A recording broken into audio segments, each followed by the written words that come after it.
Vamos a empezar con una oración, les pido que me acompañen. Señor, te damos gracias por tu amor, por tu bondad, por tu misericordia. Gracias por este tiempo que nos permites tener, Señor, donde podemos escudriñar tu palabra. Te pedimos que esta mañana sea de bendición, que aquello que hemos de aprender, más allá de ser un conocimiento intelectual, que podamos conocerte de forma personal, Señor, y también podamos acercarnos y ponerlo en práctica, Señor. Te lo pedimos en el nombre de Cristo Jesús. Amén. Muy bien, pues la clase de hoy todos tienen sus hojitas, ¿verdad? Ahora sí no me equivoqué en el número, ni en el tema, ni en nada. Espero que esté todo bien ahora sí. Dice ahí, entrenamiento 6, motivando el estudio cuidadoso de la Biblia. Y el día de hoy vamos a ver cómo en el discipulado es importante que nosotros motivemos el estudio de la Biblia, pero también nosotros pues estemos practicando el estudio de la Biblia.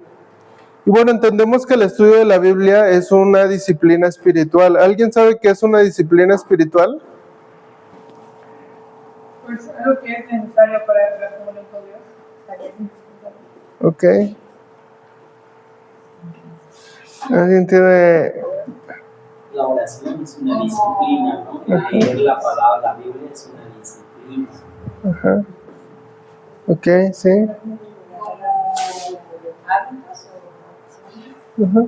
Sí, exactamente. Son hábitos como la lectura, como la oración, que nos van a ayudar a tener una buena relación con Dios y una buena relación con la iglesia. Entonces, hay muchas disciplinas espirituales, una de ellas es la lectura de la palabra. Entonces, dentro del discipulado nosotros vamos a motivar a las personas a practicar algunas de estas disciplinas espirituales. La que vamos a ver primero es la lectura de la palabra, porque creemos que de ahí nacen todas las demás disciplinas espirituales que vayamos a estudiar. Ok, entonces por eso vamos a hablar de las disciplinas espirituales. Ahora, la centralidad de la disciplina de la palabra, este primer punto lo voy a mencionar muy rápido porque vamos a hacer un ejercicio más adelante donde vamos a ver algunos de estos pasajes y donde todos vamos a participar. Entonces nos dice que la obra de la palabra es para la gloria de Dios. Bueno, entendemos que el hecho de que nosotros motivemos a las personas a estudiar la Biblia, el hecho de que nosotros estudiemos la Biblia, tenemos que hacerlo con el objetivo de Dios. Entonces, ¿qué es lo que nos va a traer la lectura de la palabra o el estudio de la palabra? Bueno, a nosotros nos va a traer un conocimiento intelectual, pero también un conocimiento, nos va a llevar a un conocimiento relacional con Jesús. Entonces, en respuesta a nuestro estudio, nosotros vamos a conocer más a Dios de forma intelectual y de forma relacional, y todo esto lo hacemos para dar gloria a Dios. De igual forma, vamos a ver más adelante todo lo que la palabra de Dios hace, o la manera en la que la palabra de Dios obra. Y de igual forma, la manera en la que la palabra de Dios obra, lo hace para su gloria, para dar gloria, para que su gloria sea exaltada. ¿Ok? El segundo punto dice, el discipulado no se trata de tu buena consejería. Y este punto el autor lo menciona porque a veces nosotros creemos que dentro del discipulado nosotros debemos estar capacitados para dar buenos consejos, para escuchar a las personas, para guiarles en este tema de la consejería. Y sí, es importante que nosotros estemos preparados, pero lo que quiere decir este punto es que no se trata de lo que nosotros podamos enseñar a otros a través de nuestras experiencias. Es decir, a veces nosotros aconsejamos o damos un consejo basado en algo que nosotros vivimos, ¿no? Yo viví esto, te aconsejo que hagas esto, ¿no? Tampoco significa que eso esté mal, pero lo que tenemos que hacer es que tenemos que dar consejos basados en la Biblia. Entonces, aquí no solamente es la importancia de que nosotros motivemos a los demás a leer la Biblia, sino que nosotros aprendamos a tener un estudio profundo de la palabra de Dios, el cual nos va a ayudar a dar consejos basados en en su palabra. Y finalmente el tercer punto de esta sección es la palabra de Dios crea, sostiene y da seguridad a su pueblo. ¿Alguien alguna vez ha escuchado o ha leído Ezequiel 37? Si van en sus Biblias, tiene un título que se llama Los huesos secos o el Valle de los Huesos Secos. ¿Alguien recuerda esta historia? Les voy a explicar un poquito la historia para que no vayamos a leer los 14 versículos. Dios llama al profeta Ezequiel, lo lleva en una visión a un lugar donde está lleno de huesos secos, donde hay esqueletos, tal cual, ¿no? Dios le pide a Ezequiel que profetice esos huesos, y esos huesos, ¿qué es lo que hacen? Se levantan y se van uniendo. El texto dice que los huesos se van uniendo hasta formar los esqueletos ya como de forma completa. El profeta Ezequiel sigue profetizando y esos huesos comienzan a generar músculos, tendones, a generar un cuerpo. Después esos cuerpos se mantienen ahí, cuerpos inanimados, y Dios le pide al profeta Ezequiel que profetice o que predique sobre ellos, y entonces esos cuerpos tienen vida, ¿no? Se les es dado vida. Esta visión que Dios le da al profeta Ezequiel a nosotros nos enseña mucho sobre el poder de la palabra de Dios. Realmente ese es el proceso que pasa cuando nosotros conocemos la palabra de Dios, cuando nosotros estamos muertos. Ya vimos en el intensivo que nosotros estamos perdidos, completamente muertos. Somos incapaces de alcanzar salvación, somos incapaces de buscar a Dios. Somos como esos cuerpos inanimados, o inclusive somos huesos que realmente no tienen otro propósito más que estar ahí pudriéndose, ¿no? Entonces la palabra de Dios da vida. Es lo que el profeta Ezequiel nos enseña en estos pasajes. De esa manera nosotros pasamos de muerte a vida. Un hueso es incapaz de poder tener vida por sí solo, ¿no?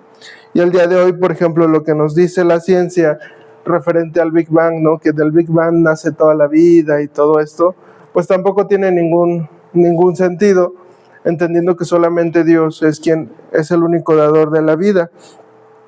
Tenemos aquí otro pasaje que es muy conocido, que es la creación, Génesis.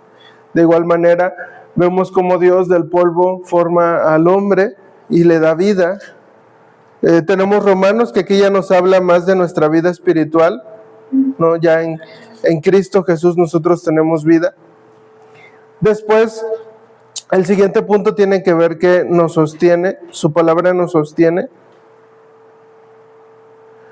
Y esto tiene que ver con que, bueno, la palabra de Dios nos va a sustentar.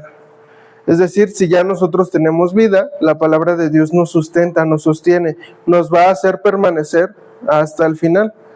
¿Recuerdan el pasaje que leímos la semana pasada? No recuerdo la cita, pero la estuvimos leyendo, que dice que el que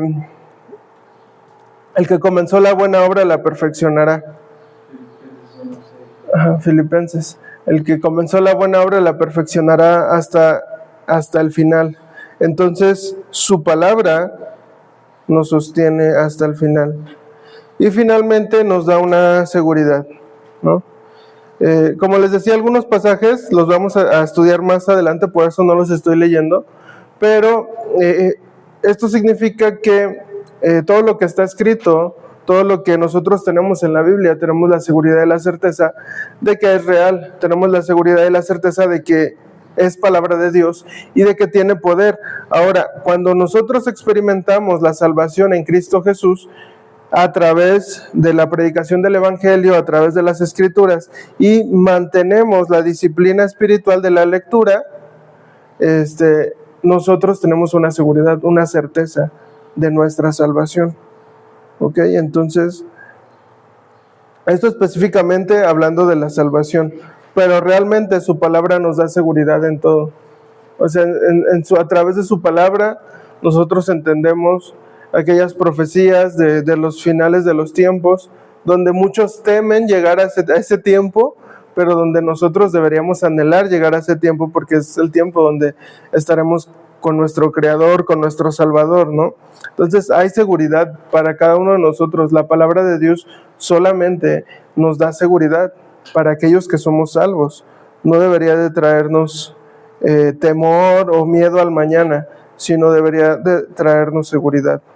En ese sentido, nosotros podemos utilizar estos 3 puntos, inclusive para instruir a las personas, para darles seguridad.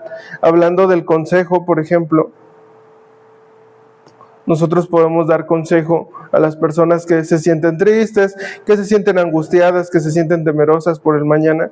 Podemos hablarles de la seguridad que hay en Dios a través de su palabra. Entonces, estos 3 fundamentos nos ayudan bastante. El hecho de que Dios nos crea de su palabra, pues tenemos la certeza de que somos creados a imagen y semejanza de Dios. Pero no solamente eso, sino de que ahora tenemos vida nueva en Cristo Jesús, ¿no? De que nuestras vidas se sostienen, se sustentan en las manos de Dios, que a través de Jesucristo nosotros somos sustentados en todas nuestras necesidades básicas, somos sustentados, no necesitamos nada en Cristo, ¿no? Y tenemos la certeza y la seguridad de que estamos en las mejores manos. Ahora, sí es cierto, déjenme compartirles un video. A ver si se los puedo proyectar. Bueno, para no tardarnos, básicamente el video nos habla de algunas estadísticas sobre las personas que leen la Biblia. En México no tenemos muchas estadísticas como exactas de todo esto, pero en Estados Unidos es un país más avanzado, también un país que entre comillas culturalmente es cristiano, donde también hay organizaciones cristianas muy serias, empresas y todo esto que hacen este tipo de trabajos. Bueno, en Estados Unidos se hicieron algunos estudios referente a qué cantidad de personas lee la Biblia, y solamente el 33% de los cristianos estadounidenses leen la Biblia, pensando que Estados Unidos tiene un índice más alto de lectura que nosotros, que los mexicanos. O sea, los mexicanos, no sé cuál es la estadística de cuántos libros lee el mexicano al año, pero es menor, si no me equivoco, es menor que 1. O sea, al año, ¿no? Entonces, pensando que los estadounidenses tienen una cultura distinta de la lectura, nuestra cultura es peor, nuestro porcentaje de la lectura de la Biblia debería de estar muy abajo. Entonces, este porcentaje es de la gente que lee la Biblia diariamente. Y si no me equivoco, el 17% o el 18% por ahí, lee la Biblia al menos una vez al mes, ¿no? Una vez al mes. Entonces, digo, estas cifras, nosotros si las traemos acá, pues seguramente son menores. Pero bueno, es lo que nosotros podemos ver en la iglesia. ¿A qué se debe esto? Bueno, esto se debe en gran sentido a que las iglesias no promueven la lectura de la palabra. O sea, las personas pueden estar leyendo otro tipo de lecturas, inclusive piensen en cada uno de nosotros, piensen en ustedes, si ustedes han leído otro tipo de literatura en lugar de la Biblia, sea cristiana o no sea cristiana, ¿no? Porque a veces leemos literatura cristiana, pero a veces leemos otro tipo de literatura, ¿no? Pero tenemos la palabra, o sea, la palabra de Dios, es palabra de Dios, no es palabra de un hombre, no es literatura de un filósofo, es palabra de Dios. Entonces, pues igual, o sea, esto se debe a que las iglesias no promueven la lectura de la palabra de Dios y tampoco saben cómo hacerlo. En muchas ocasiones las iglesias prefieren no incentivar o no motivar la lectura de la palabra de Dios, porque al no tener herramientas las personas para estudiar su palabra, las personas se confunden. Entonces prefieren que las personas no lean la palabra de Dios y solamente sean alimentadas con las predicaciones de los domingos, los estudios del viernes, de los miércoles, ¿no? Entonces muchas iglesias prefieren trabajar de esta manera que discipular a las personas, que velar por las personas y enseñarles a estudiar la Biblia. Es más sencillo para ellos tener a un grupo de personas que escuchan a un orador que tener a un grupo de personas que están estudiando la Biblia y que pueden generar preguntas, que pueden generar, que necesitan ayuda y que van a pedir ayuda para entender la Biblia, ¿no? Entonces, a grandes rasgos, esa es la situación que vive el cristianismo en Estados Unidos, y seguramente en México pasa lo mismo. Y el punto número 3, aquí este ejercicio lo vamos a estar realizando nosotros. 1, 2, 3, 4, 5, 6, 7, 8. Tenemos 8 versículos. Somos 1, 2, 3, 5, 6, 7, 8, 9, 10. Vamos a trabajar por mesas. ¿Les parece? Allá, esa mesa, la mesa de allá atrás, va a trabajar con los primeros 4 versículos. Y esta mesa va a trabajar los segundos 4. Es muy sencillo lo que vamos a hacer. Vamos a leer los pasajes y vamos a encontrar lo que ese pasaje dice acerca de la palabra de Dios. ¿Ok? ¿Qué es lo que ese pasaje dice acerca de la palabra de Dios?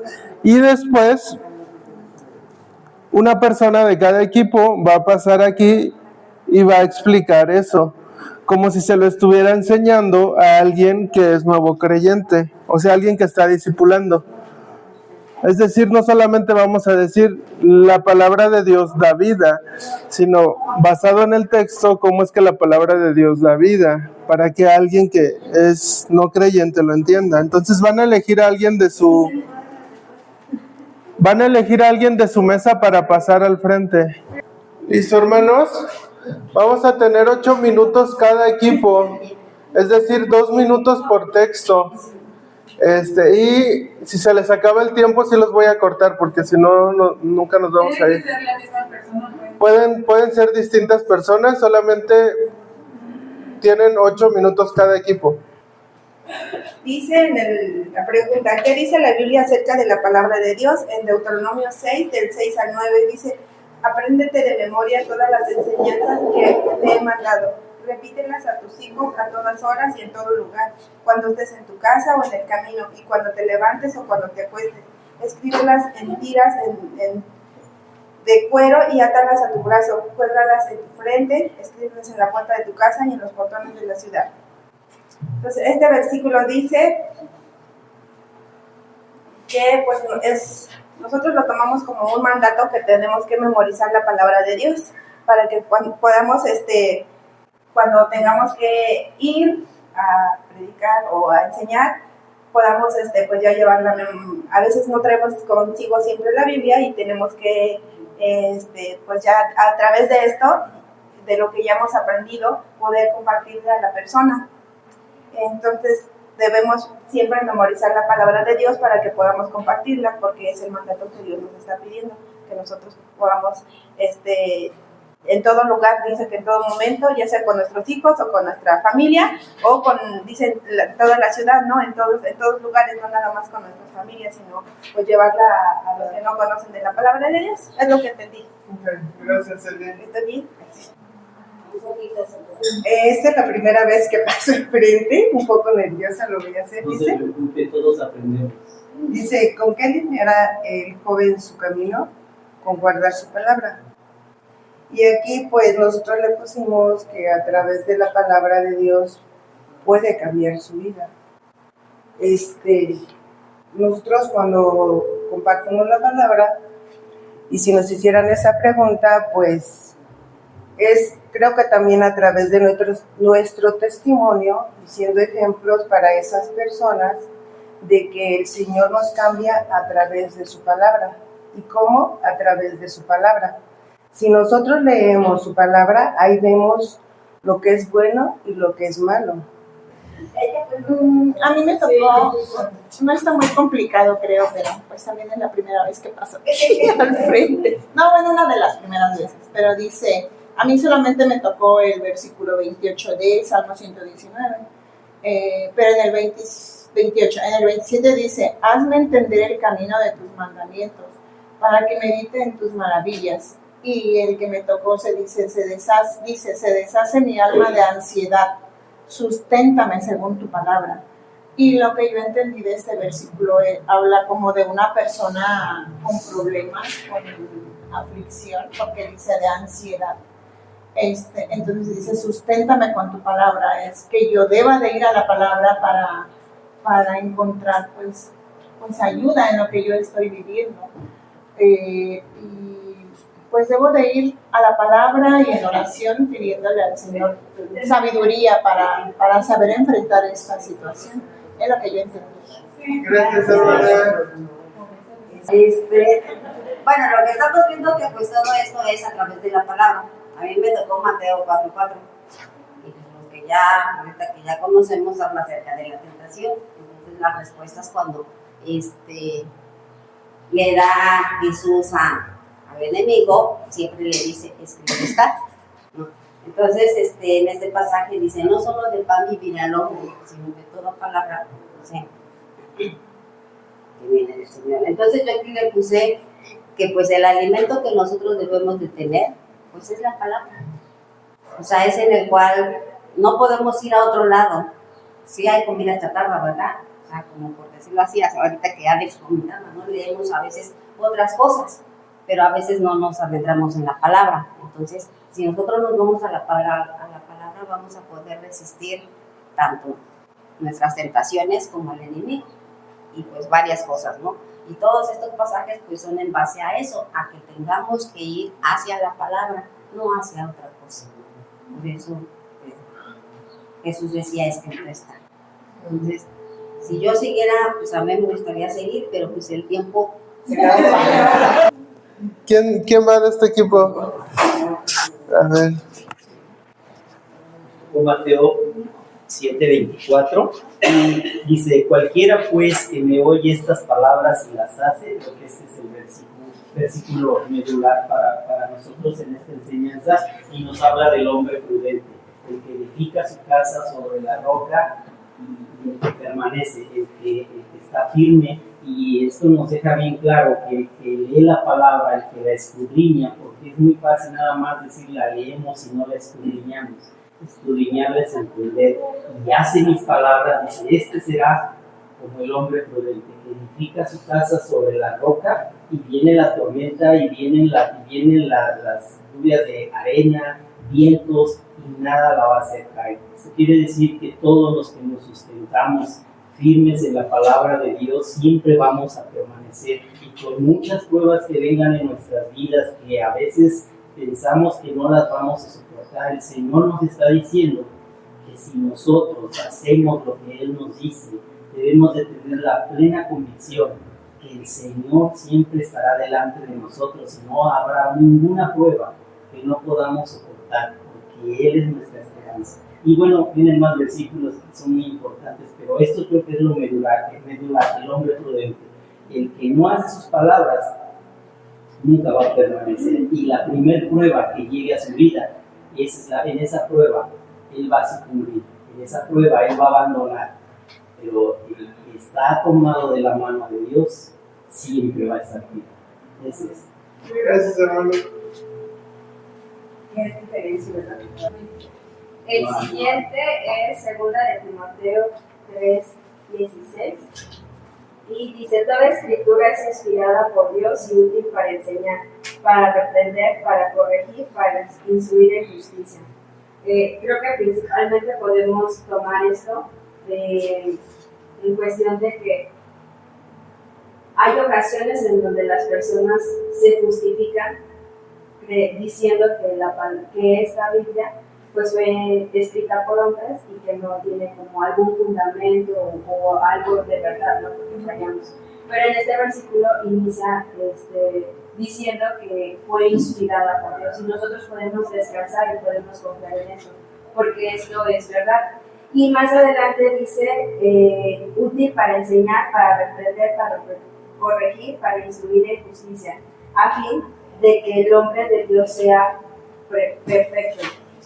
Y creo que entendemos, o con esto podemos mencionar, que la palabra de Dios va a ayudar para nuestro crecimiento espiritual, porque la palabra de Dios nos va a cambiar y nos va a ayudar a tener este cambio de perspectiva, porque vamos a instruir de manera diferente, nosotros también vamos a ser instruidos de manera diferente, vamos a enseñar igual de manera más clara, más bíblica.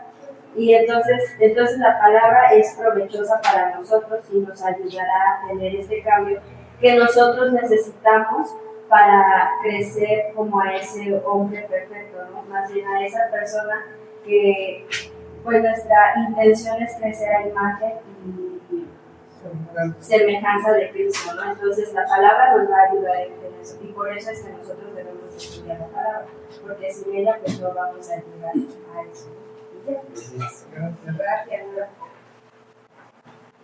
Bueno, yo no se los voy a leer, pero ya lo sabemos. Es Hebreos 4:12, que nos habla acerca de que la palabra es viva, eficaz y como arma de dos filos, pero yo quiero hacer un énfasis aquí en viva, que la palabra es viva. Yo entiendo, y creo que lo podemos ver, la palabra de Dios a veces nos da ejemplos muy bonitos, que el viva puede referirse a pues, que tenemos que vivirla, que tenemos que ser hacedores de su palabra, que su palabra está presente y activa en todo momento, o sea que en todo momento es algo que nos va a dar consejo, nos va a dar consuelo, es algo que está todo el momento ahí, por eso es importante aprenderlo, pero también que la palabra de Dios es eficaz. Eso quiere decir que es lo correcto y que es útil en todo momento, todo el tiempo. Que la palabra de Dios, lo que aprendemos y leemos ahorita y lo que Dios nos quiere enseñar ahorita, va a ser útil para toda la vida y nos va a enseñar a vivir la vida correctamente siempre y cuando realmente lo pongamos en práctica. Y cuando dice que es un arma de dos filos significa que tiene como que pues, todo el poder. No hay espacio para error, no hay un espacio de que aquí no corta, sino que es justamente directa, es firme y no hay un espacio para el error. Y que dice que cuando cambia, bueno, no sé qué puse aquí, pero que cuando cambia, cuando la palabra de Dios hace impacto en nosotros, cambia nuestro corazón, nuestra forma de pensar, y yo creo que es una forma en la que nosotros podemos decir que sí vivimos la palabra viva y que sí somos confrontados por la palabra eficaz de Dios en nuestra vida. Gracias. Un minuto cada. Pues bueno, esto fue el versículo en Juan 5:39, dice el Señor Jesucristo hablando, está diciéndole a los fariseos que escudriñen las escrituras, lo que es lo mismo que profundicen en ellas. ¿Por qué? Porque ellos mismos pensaban que en la escritura había vida eterna. Aquí nos remonta desde luego a cuando precisamente en Deuteronomio 6, no me acuerdo quién lo leyó, creo que él. Básicamente los judíos pues sí tenían eso, ¿no? Muy arraigado, como que en la escritura estaba el mensaje de Dios, ¿no?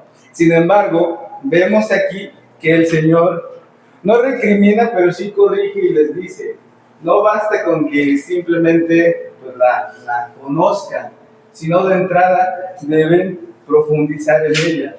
¿Y cómo es esto? Hay principios reguladores de entrada, el hecho de que creo que todos tenemos esto por seguro, sentado, que cuando vamos al texto bíblico, de entrada debemos pedir al Espíritu Santo que sea Él quien nos ilumine, ¿no? O sea, eso va de cajón. Evidentemente aquí los escribas y fariseos no contaban con esto, ¿no? Y aunado a esto, entender que la Escritura no se va a contradecir a sí misma, ¿no? O sea, todo cuanto venga en la Escritura, como a pesar de que son libros diferentes, de hecho escritos por diferentes personas a lo largo de aproximadamente 1500 años, el autor intelectual pues es Dios. En este sentido, se nos insta a que profundicemos en las Escrituras. ¿Por qué? Porque a través de ellas, siendo guiados por el Espíritu Santo, vamos a tener esa iluminación de la persona del Señor Jesucristo en nuestras vidas. Gracias. Listo, hermanos, pues ya estamos casi terminando. Muy bien, hermanos, pues antes que nada les agradezco por el esfuerzo y por la valentía también de pasar y presentar el texto. Sé que para algunos es la primera vez, pero la intención es que en el discipulado nosotros estemos haciendo este ejercicio, o sea, no pasar al frente, sino leer la palabra y explicarla o enseñarla a otros. Esa es la intención. Entonces fue un ejercicio muy rápido. En el punto número 4 solamente les voy a dar este listado del rol del estudio de la Biblia en el discipulado. ¿Qué es lo que nosotros tenemos que motivar a las personas? A la lectura regular de la Biblia. La lectura regular de la Biblia es la lectura diaria de la Biblia. Motivemos a ellos a orar la Biblia. Nosotros pudiésemos decir, en lugar de esto, motivemos a las personas a tener un devocional, que prácticamente es lo mismo. Pero cuando nosotros nos enfocamos en que esto tiene que ver con la lectura de la Biblia, motivamos a las personas a leer la Biblia y con base en su lectura, orar, con base en su lectura, meditar.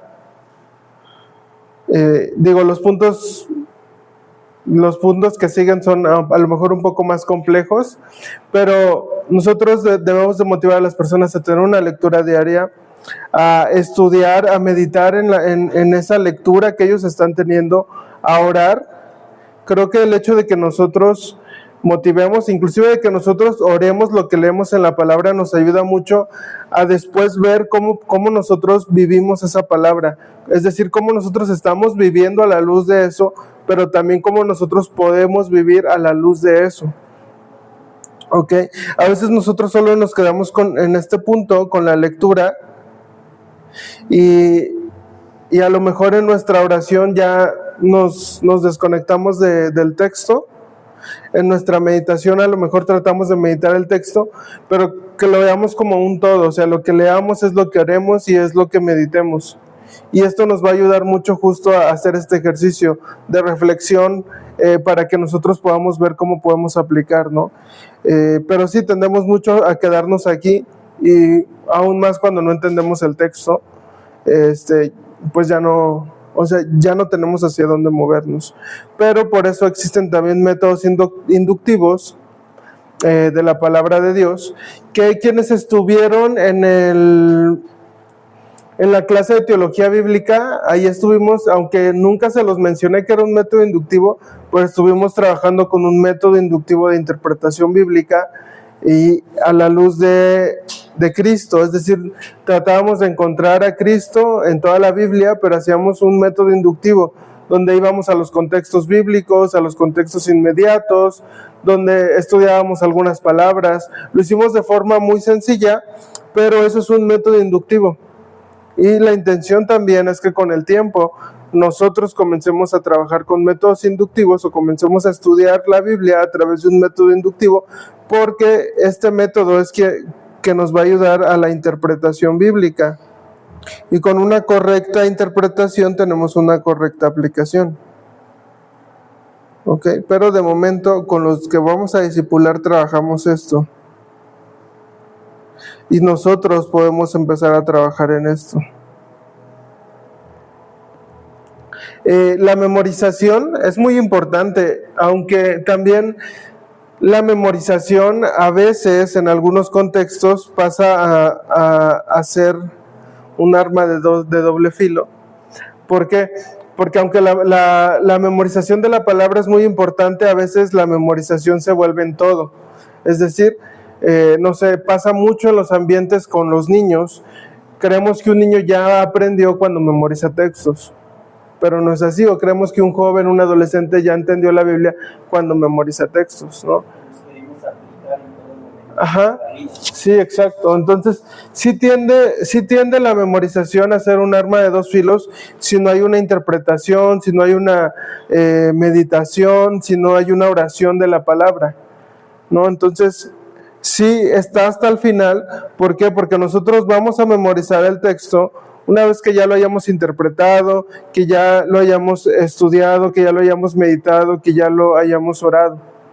Hasta ese entonces nosotros memorizamos la escritura, porque de nada nos sirve memorizar algo que no entendemos, o memorizar algo que nosotros realmente no vivimos o no sabemos cómo vivir. Entonces por eso aparece hasta el final el tema de la memorización, que a muchos, bueno, a mí me cuesta mucho memorizar. Y otra de las cosas también es que está en una duda, ¿no? Que cuando compartimos la palabra siempre tenemos que ser basados en la Biblia. Ujú, tener tu Biblia en la mano y explicar ahí ese texto. ujú. Sí, Memorizarlo para nosotros es buscar más fácil sí, el texto. sí, la memorización nos ayuda en todo. O sea, en nuestro diario vivir, seguramente si nosotros memorizamos algo que entendimos, lo vamos a aplicar en el momento en el que algo surja, ¿no? Y te acuerdas, la Biblia dice esto, entonces no debo de hacer esto, o debo de hacer esto, o esta es la decisión que debo de tomar. O sea, sí ayuda. En el momento en el que estamos enseñando, predicándole a alguien, ayuda muchísimo, porque a veces no tienes tiempo de abrir la Biblia y buscar, ¿no? Sino en el momento tienes que decirlo. Entonces sí ayuda bastante la memorización. Pues nosotros vamos a trabajar el tema de la memorización de un pasaje que entendemos y que hemos estudiado. Entonces, a veces la memorización se pone al inicio, ¿no? O sea, es lo más importante, pero no, porque como les decía, no vamos a memorizar algo que no hemos entendido. Y finalmente les tengo aquí un método muy sencillo. Este no es tal cual como un método inductivo del estudio de la palabra, pero que sí podemos empezar a trabajar con personas que estemos discipulando, inclusive con amigos que estemos estudiando la Biblia o algo así. ¿Cuál es el paso? Seleccionamos un pasaje de la Biblia.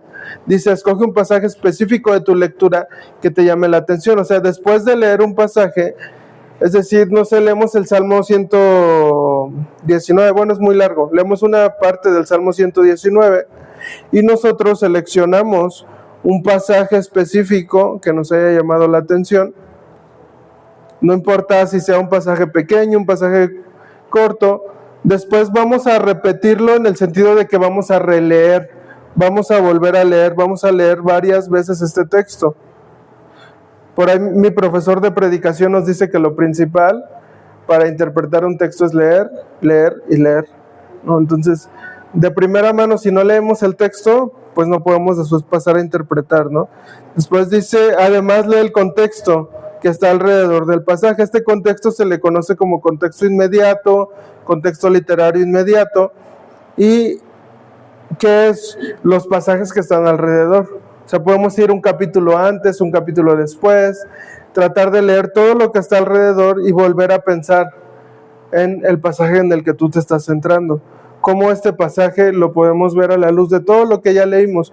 Por ahí con la hermana Carmen pasó que su pasaje hablaba de que el salmista sentía ansiedad y estaba buscando una respuesta en la palabra de Dios referente a su ansiedad, y decíamos, si vemos versículos anteriores, vemos que el salmista también tenía temor. O sea, podemos ver la situación del salmista ahí, y tiene más sentido ya leer ese texto a la luz de todo su contexto, ¿no? Entendiendo que el salmista no solamente tenía ansiedad, sino tenía temor, tenía una infinidad de cosas, venía pasando una infinidad de aflicciones que lo llevaban a buscar al Señor, y solamente iba a encontrar alivio en el Señor, en la palabra de Dios, ¿no? Entonces, hacer ese ejercicio nos va a ayudar bastante. Después, va a ayudar mucho a lo que hicimos ahorita. Escriban ese texto nuevamente, pero en sus propias palabras. Es decir, ya no van a copiar el texto, sino en sus propias palabras que entendieron de ese texto. Lo van a escribir, ayuda muchísimo a escribir. Dice, escribir las cosas te hará pensar con más detenimiento en lo que dice el texto. De hecho, pasa que cuando estás escribiendo algo, en algún momento te detienes y dices, ¿pero por qué? Y vas al texto, ya. Pero o sea, ese ejercicio de escribir es un ejercicio mental que nos ayuda mucho en esta parte de la lectura de la Biblia. Y finalmente, bueno, no finalmente, casi finalmente, oramos el texto. ¿Qué significa orar el texto? Bueno, si en nuestro texto nosotros, por ejemplo, encontramos que la palabra de Dios es útil para muchas cosas, ¿qué podemos hacer? Agradecer, ¿no? Agradecer al Señor por lo que nos da a través de su palabra. Pero también el texto nos dice que su palabra es útil para enseñar, es útil para instruir, para corregir, ¿ok? Nosotros podemos pedirle al Señor que nos permita utilizar su palabra para eso, o ser corregidos, o ser instruidos, ¿no? Entonces, en nuestras oraciones, oremos el texto, basado en lo que estamos entendiendo. Y finalmente dice, busca y ora por aplicaciones. ¿De qué manera yo puedo aplicar este texto a mi vida? ¿De qué manera este texto puede ser útil para algo en específico que yo estoy viviendo, ¿no? Los salmos, por ejemplo, ayudan bastante en nuestra vida diaria. Vemos la vida del salmista, vemos sus aflicciones, vemos también su gozo, o sea, vemos cómo el salmista va pasando en distintas etapas de su vida y cómo el salmista va aplicando en distintas partes de su vida, va buscando al Señor de maneras distintas. Entonces, al final aplicamos nosotros. Si nosotros comenzamos a hacer esto diariamente con porciones pequeñas de la Biblia, ¿por qué porciones pequeñas? Porque las vamos a leer, después vamos a escribir, después vamos a orar, y después vamos a buscar aplicaciones. Si nosotros comenzamos a hacer esto y motivamos a otros a hacer esto, las personas van a crecer, porque a través de la palabra es como lo vimos, es que las personas crecen, es que hay un crecimiento, es que hay vida, es que hay sustento, Dios nos hace permanecer, ¿no? O sea, hay muchísimas cosas que la Biblia nos trae, que nos bendice. La principal es que podemos conocer a Jesucristo. Y pues prácticamente es todo, hermanos. Yo creo que terminamos. ¿Tienen alguna duda? Señor, te damos gracias por tu amor, por tu fidelidad, por tu bondad. Gracias por este tiempo que nos permites tener. Te pedimos, Señor, que nos hagas oidores de tu palabra, Señor, que nos hagas cristianos que buscan estudiar y escudriñar tu palabra. Te pedimos, Señor, que nuestras lecturas nos ilumines, Señor, que nos permitas también apartar y tener ese tiempo, Señor, para que nosotros podamos crecer en tu palabra, Señor. Danos la certeza y la seguridad de que solo a través de tu palabra podemos conocer a Jesucristo y alcanzar la salvación, pero también danos la certeza y seguridad que a través de tu palabra podemos crecer y ser semejantes a Cristo. Te pedimos que nuestros estudios también nos ayuden a bendecir a otros, Señor, a motivar a otros a estudiar la palabra, Señor, y que, Señor, tú permitas que esto no solo sea un conocimiento intelectual, sino que sea un conocimiento relacional contigo, Señor. Te lo pedimos en el nombre de Cristo Jesús. Amén.